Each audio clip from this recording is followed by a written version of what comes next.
Hawaiian trade winds, sky of endless blue, moonlight on the ocean, good food, good wine, and you.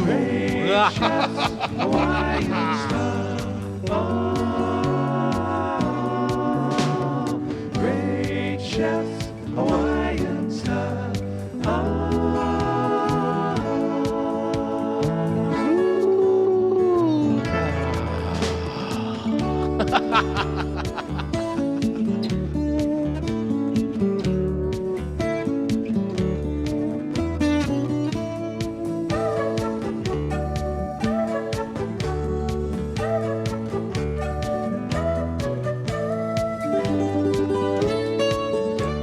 Aloha, and welcome to Great Chefs of Hawaii. Come join us for a taste of paradise as the island's finest chefs explore Pacific Rim cuisine. This time from Kauai, Mako Segawa-Gonzales. From Maui, Bev Gannon. And from Oahu, Robert Ang.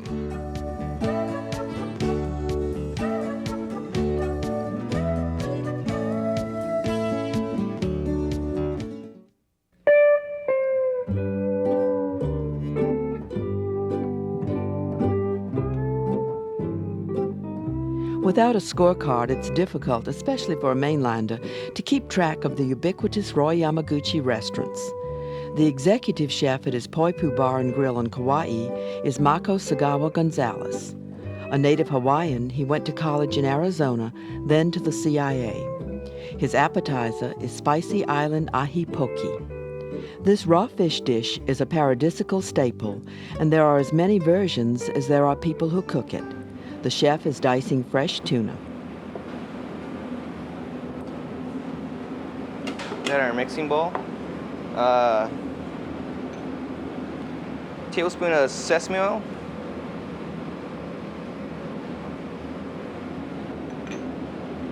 A little pinch of togarashi, which is a Japanese 7 spice.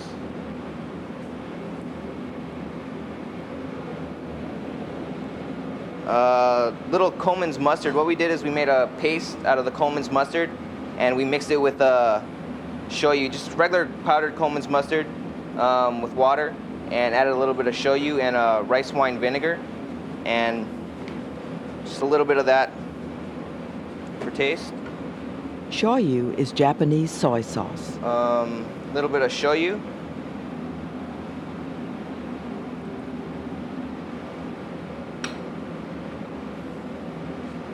Pinch of salt.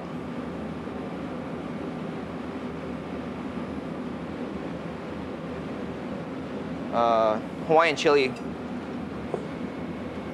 Just chopped up. They're pretty hot, so just a little bit. A little bit of, we have 2 kinds of Tobiko. Wasabi Tobiko. And spicy red Tobiko. Gives it a nice color. Also a little bit of green onion. The hot twin Tobikos are flying fish roe.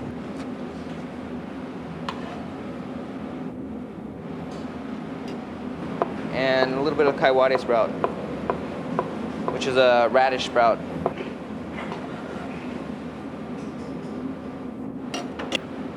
And we'll just mix that.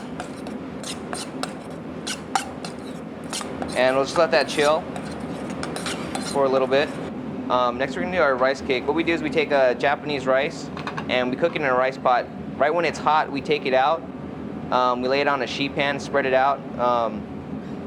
Usually we just do it with our hands, wet our hands with water, a little bit, make a mixture of water, sugar, and vinegar to give it a little like that sushi flavor. And we'll pat it out, we'll let it cool, and we'll sprinkle the furikaki on top. And then we'll cut it out into different shapes. We just did circles today. And we got a little bit of sesame oil.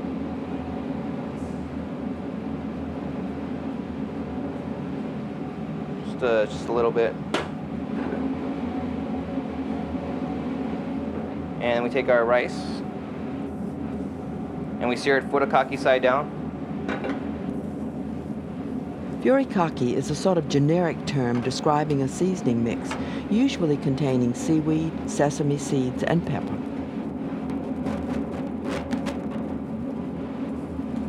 just so that it gives it a little bit of color. The rice cakes are the foundation of the presentation. And we take our poki.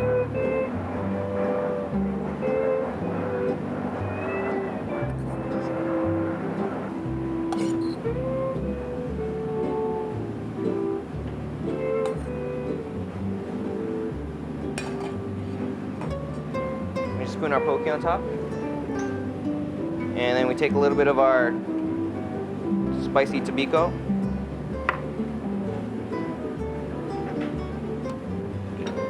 And our wasabi Tobiko for a little color.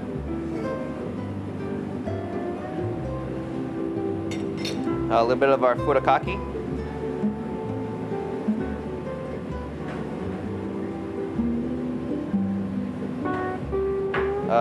Take a little bit of our Coleman's mustard. And what we did is we have a chili infused oil, which we took olive oil, some Hawaiian chilies and garlic, and just a little bit just around. And then some chopped onion.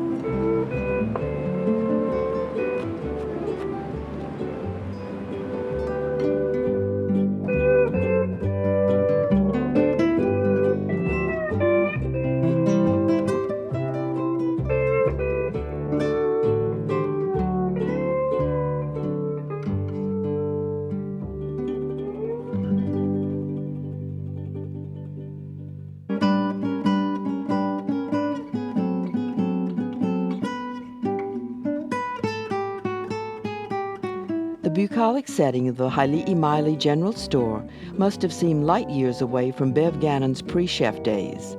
She was Liza Minnelli's road manager. There's nothing like that to send you to the base of a volcano.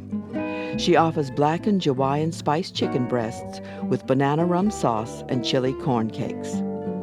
The wet ingredients for the corn cakes are milk, melted butter, and whole eggs. Dry ingredients include flour, cornmeal, baking powder, baking soda, salt, and sugar. Then we're going to slowly add our dry ingredients into our wet ingredients. By the way, if this sounds like it was taped in an aisle at Walmart, it's because lunch was being served in the general store during shooting.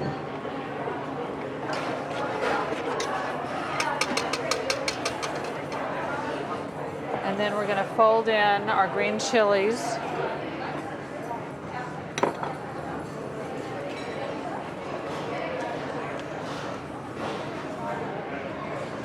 And the corn.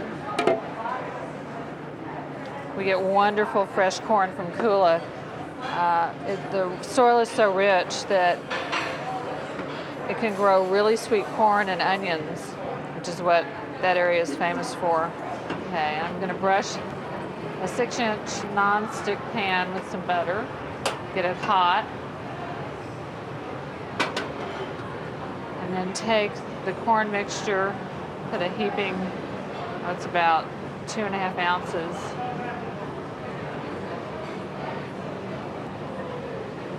In the skillet. And you want to cook it till you just start seeing bubbles. See that it's setting.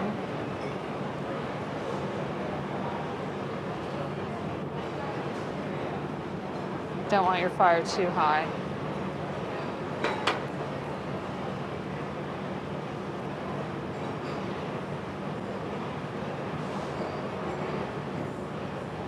Here come all those little bubbles. If it's not set well enough, when you flip it, it'll flop. It's not ready. We'll try it.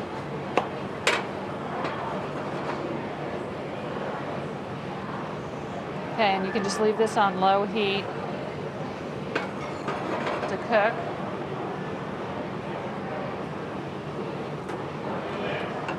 Until it moves away from the pan. The sauce is begun by sweating onion, celery, and garlic in butter. Then we're going to add half of a vanilla bean that's been split so that you can see the vanilla beans. Go ahead and throw that in.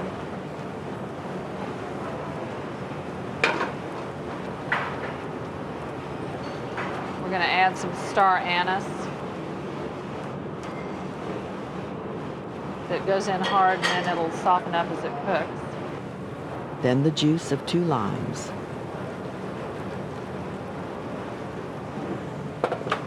Then we're going to add the bananas.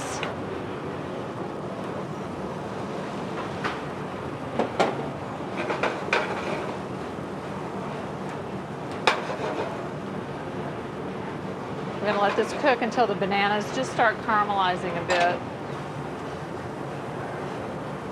Okay, and then we're going to add sake.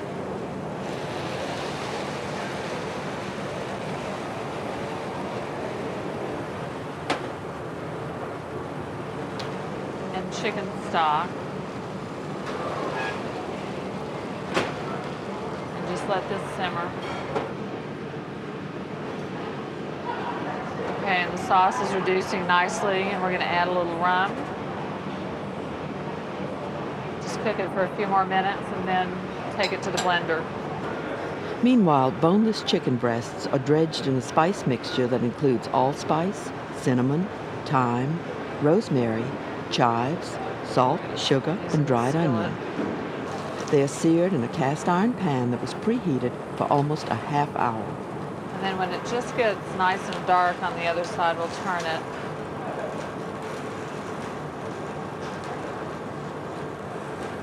Like that. The seared breasts are finished in a 350-degree oven for 8 to 10 minutes. Okay, and to finish the dish, we'll ladle the banana sauce. Incidentally, the vanilla bean was removed before blending. On the plate. Take our chicken breasts.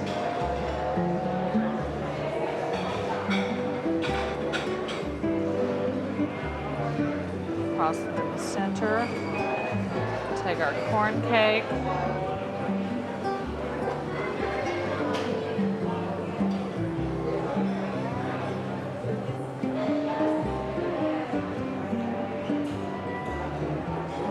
Sprig of thyme on top.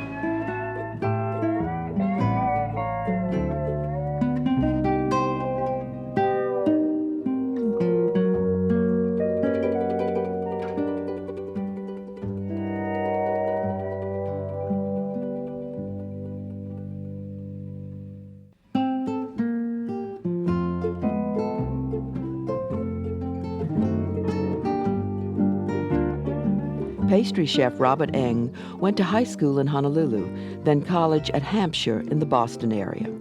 He returned to Honolulu for a culinary arts degree from Kapiolani Community College. Now he's with the exuberant Sam Choy's Diamond Head restaurant. Here's his pineapple cheesecake with macadamia nut crust. The first step is preparing the crust, and I take chopped macadamia nuts and chop them a little finer. And the trick is to pulse it so that not a lot of the oils come out. So I grind it just until it starts sticking together. Then I add about 1.5 cups of sugar.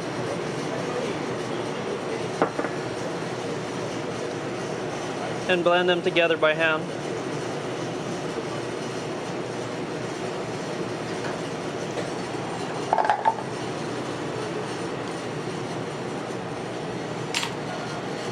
And I gradually add the melted butter in, streaming it in slowly.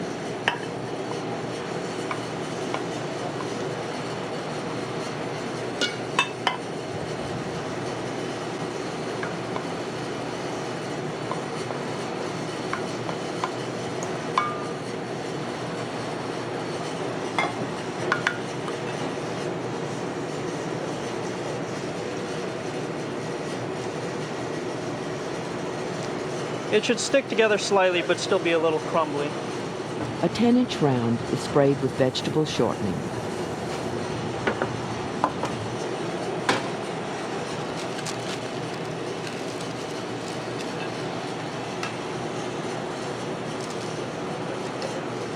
Then I pre-bake the crust at 375 degrees for about 5 minutes just to get it browned slightly. It shouldn't be browned too much because it will continue to bake with the cheesecake filling. The filling includes citrus zest. Right now I take the zest of about 2 teaspoons of orange and lemon zest. This is kind of optional. It gives it a little bit of counter flavor to the creaminess of the cheese. This is 1.5 pounds of cream cheese. Combine the zest and the sugar. If you have a KitchenAid type mixer, that is best for this job. And you just gradually do each ingredient at a slow speed and then work the speed up gradually.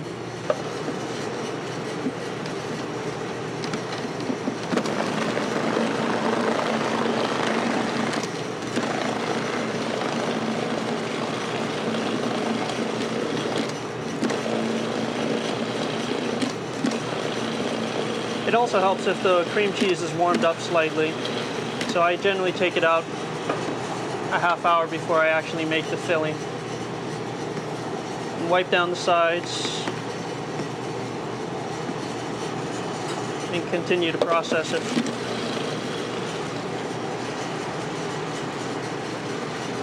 And after I see it start getting smooth to the food processor top, I gradually add 3 eggs. About an egg at a time.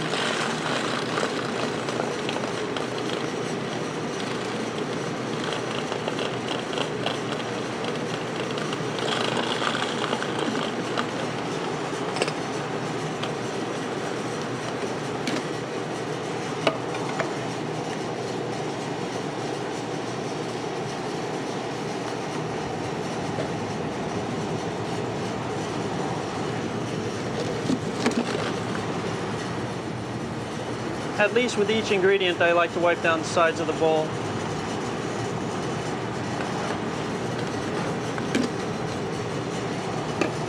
Sour cream.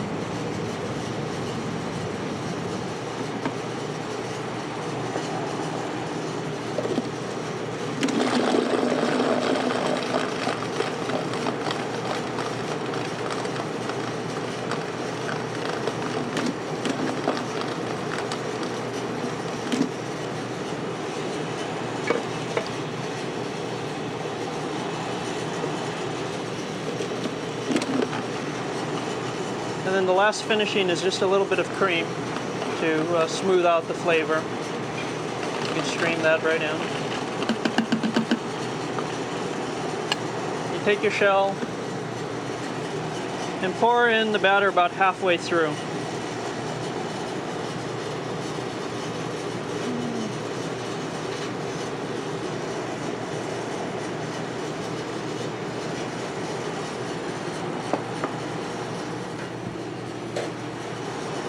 Then I take about 3/4 cup of pineapple and I squeeze most of the juice out of the pineapple because as it bakes, the water will come out of the pineapple and cause the cheesecake to break.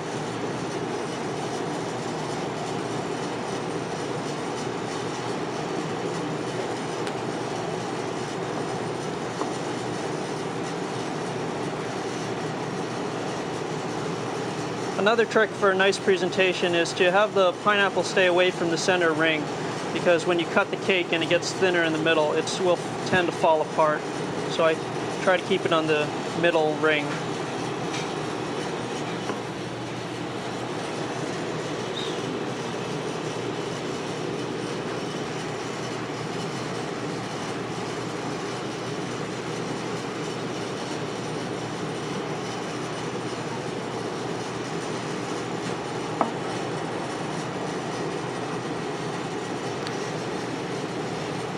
Also for presentation, I tend to get the pineapple off the surface because it tends to burn in the oven when it gets baked. And then I put it in a warm water bath and bake it at 350 degrees for about an hour. Creme anglaise coats the plate for presentation.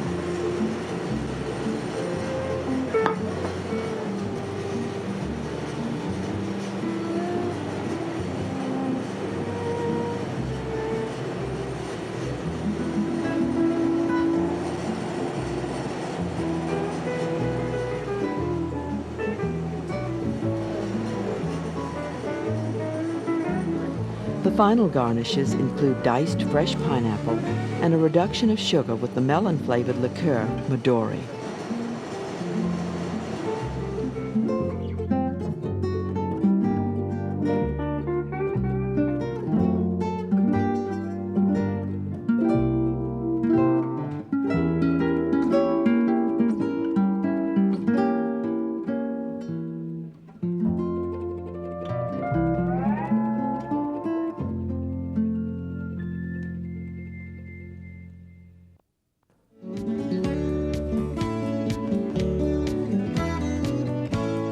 Great chefs, Hawaiian style.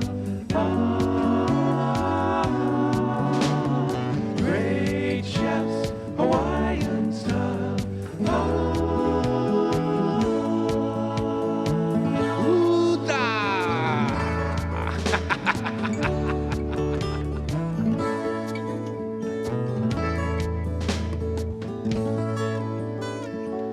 Huta.